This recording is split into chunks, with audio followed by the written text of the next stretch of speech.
Hello, my name is Lisa Rose and I am the Queer Screen Festival Director. Before I begin, I would like to acknowledge the traditional custodians of the land where I am streaming from, the Gadigal people of the Eora Nation, and pay my respects to their elders, past and present. Sovereignty was never ceded in Australia. This was and always will be Aboriginal land. Welcome to this live stream we're doing where we're going to be announcing the recipients of the Round 8 edition of the Queer Screen Completion Fund.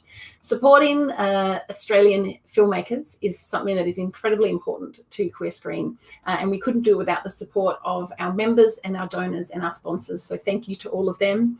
The Completion Fund is obviously now having its 8th iteration. It was first awarded in 2016, and once we finish awarding these recipients tonight, we will have awarded $122,000 to 23 projects. And we're just thrilled that we can manage to support the industry in that way. I'm now going to welcome on Erica Felton. Hello, Erica. Erica is one of our board associates, and she looks after the filmmaker section of our organisation. We're a largely volunteer-run organisation. If you want to volunteer, please do. So, Erica, tell us a little bit about during round 8 and how it all went. It was another very exciting round, as sort of we found last year, with the last 2 years of unprecedented times. I think we're all a bit sick of being in the unprecedented times. It was amazing to see just how many projects were put forward, despite all the difficulties of COVID and the world that we currently live in. So there are 3 fantastic recipients this year. The judges were just so blown away by their tenacity to make these projects and get them to this stage already. Yeah, it's been another very exciting round, and we're very excited to award these 3 films. All right, well, fabulous. Well, I'm going to duck off screen and let you do the awarding to the first recipient. Righty.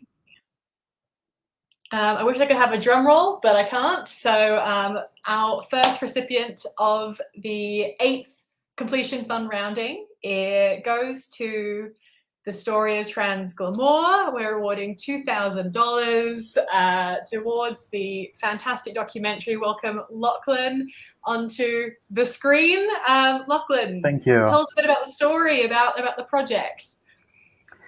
Well, the story of Transglamor is a working title of a documentary I've been working on for almost exactly a year. It was about a year ago, where I was at one of these shows called Transglamor. It's a night of dance and performance and music at the Stonewall Hotel on Oxford Street. And it's organised and run by local DJ Victoria Anthony. She pours her heart and soul into it.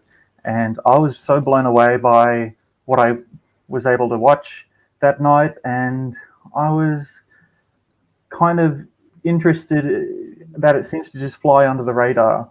Not a lot of people seem to know about it, and I was remarking to a friend of Victoria's outside saying, wow, gosh, it's kind of a wonder that no one's ever done a little video or something on it. And they look to me and they say, well, you should do that, Lachlan. And I go, oh, maybe I should. And that thus here we are. I started working on it. Yeah. So I interviewed several people who are connected to the show. Of course, I've interviewed Victoria and Sky Pays. I've also interviewed Peter Friend, who helped found Trans Pride Sydney, which is now Trans Pride Australia, and she's got a connection with the show as well. I followed them during a performance at Stonewall, and then a special performance in Fairfield, and I was even lucky enough to be at Mardi Gras this year with them.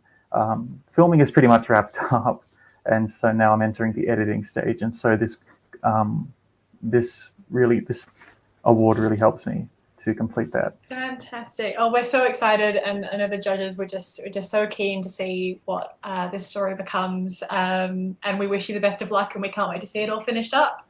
Thank you very much, Erica. Thank you. Congratulations. Alrighty, on to the next film. We will be awarding $8,000 to The Longest Weekend, welcoming Molly and Jordan and Beck. Congratulations. Hello. How are we all? How are we feeling? Amazing. Thank you. We're so excited. I know that we're all just so pumped for the project. Do you want to tell everyone a little bit about the film itself? So The Longest Weekend is a story of 3 grown-up siblings who all end up back in the family home one long weekend, and the father who left them about 15 years ago suddenly returns into their life at this sort of fateful weekend. So it's a family drama, a queer family drama, set in Sydney's inner west. Fantastic. And do you want to explain a little bit about what each of your roles are on the film itself? Yeah, sure. I'm Molly. I'm the director of the film, and I worked with Jordan, our writer, to create this story, and then Beck is our producer. Fantastic. Oh, we're so excited. Do you want to speak a little bit to what drew you to the project? I mean, all of you, what made you want to put all this time and effort into something that is going to be so fantastic? But obviously over the last couple of years, it's been very hard to make films. So what was it that drew you to the story itself?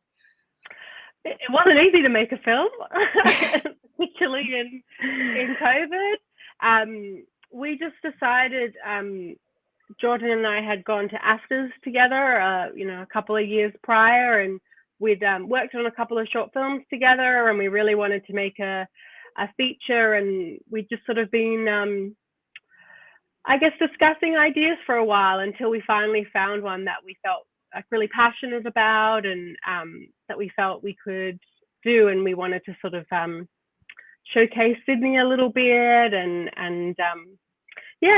anything you want to add to that, Jordan? Yeah, I feel like the story was sort of inspired by both of our kind of families and experiences, and we share an interest in the same kind of themes of family and trauma and the effect of childhood trauma on adulthood.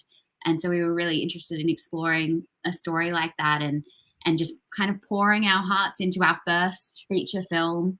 So that's what we did, and it was definitely challenging in times of COVID. We actually were shooting when one of those lockdowns happened, so that was but so wonderful to have finished it, and we're so grateful. This is really wonderful. Thank you so much, Queer Screen.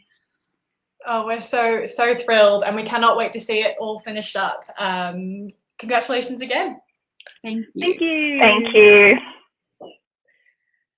Alrighty, we're on to our last project. Again, I wish I could do a drum roll. We'll be awarding $10,000 to Slant, welcoming Michael and Monique. Hello, congratulations, welcome. How are we feeling? Thank you. Yeah, that's huge. Thank you. That means a lot to us. We're so pumped for you. I actually wanted to ask you a question because we loved reading all of these submissions, obviously, but reading that your project is a genre-bending black comedy, thriller, Greek tragedy, family drama. Explain that. Give us a little bit of taste about what Slant is. I'll do this one, Mon, if that's okay. Well, I wrote it because that is what life felt like, all those genres. And with James, our director, and Mon also having a keen eye over every draft, the three of us just were the creative force behind it, and that was our flavour. We wanted to make something that was that fun and that elastic. Absolutely, that's fantastic. And Mon, what drew you to the project, to the world? Yeah, I think the main thing that drew me was the ambition. It's such a big, bold piece, very stylistic, very beautiful, and I think every aspect of it is just such a huge challenge that I just couldn't say no. And also just working with Michael and James, I just knew it was going to be something that was going to be amazing and beyond what I could actually imagine. So I was very excited to be along for that ride. Oh, that's so fantastic. And what are you going to use in the prize fund towards? Hopefully to finish our VFX. It's VFX, not a VFX heavy movie, but there's definitely a few set pieces that are pretty dazzling that we want to make sure are as dazzling as they can be. And then we're going to use it the rest of that money to market the hell out of the movie, I hope. Well, we cannot wait to see it. We're so excited. And congratulations again. We can't wait to see it on screens. Thank you. Thank you so so much. I'm just going to come back in and go, yay, and bring everyone back. How exciting! Look, we're all back on the screen. Wow. It is so exciting. Thank you. Look at you all. You're all Queer Screen Completion Fund Round 8 recipients. How exciting. This is, we're just so excited that we get to support you make your films, because it's just blood, sweat. I can't speak. Blood, sweat, and tears making films. So well done on getting this far, and we really hope that our funds can help you get the films across the line into the greatest vision that you want for them. And so yeah, that's it. That's the end of the Round 8 Completion Fund recipient announcement. The Completion Fund will be back for Round 9 at some point in 2022. I don't know when, but at some point in 2022, we will be back. So if you have a film in the works, make sure that you keep an eye on Queer Screen to keep them. Yeah. All right. Thanks, everybody. It's been Thank you so much. It's all well. Thank you. Thank you.